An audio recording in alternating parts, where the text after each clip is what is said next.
Hey, what's going on, everybody? This is Tyrone back with Tech Life.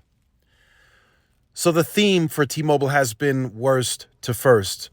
So in a lot of areas where T-Mobile has been able to get 2.5 to the sites first, upgrades if they've been able to deploy a new site, Sprint conversions, if they got 2.5 there first, they went from worst to first.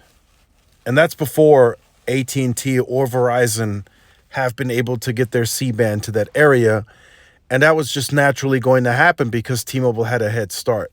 And they didn't just have a head start on the deployment itself.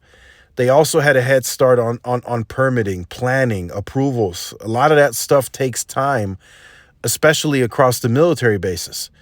So in this case, for Fort Bliss, I'm happy to report that the sites are now on air, all of them, and they're optimized. So now, just following the theme, T-Mobile went from worst to first. They now have the most capacity. They are now the only carrier across the base that has dedicated mid-band for 5G. And for the amount of traffic that goes through, it's doing pretty good. It's still part of the El Paso County, so it's fragmented. It's 40 megahertz aggregated with 40, so that's 80 megahertz total. So we don't have 180 megahertz here or 140. It's just 80 megahertz, 40-40. So I'll share the speed test with you here in the next slide. So getting 483 at close to 3 p.m. And I was getting like, in some cases, 50, 60, 70, 80 megabits on the uplink. And that was, and I started to notice that across all of the sites. I drove by all of them, and they're all optimized now. The speeds are good. Are they still going to do some optimizing? Of course. They're still going to do some tweaking, optimizing to make it even better. But even at about 1.5 miles from the site at 2 bars, I was still getting like 400 megabits per second. So the theme remains the same. Verizon is going to be eventually getting C-band onto the base within this year still. AT&T the same.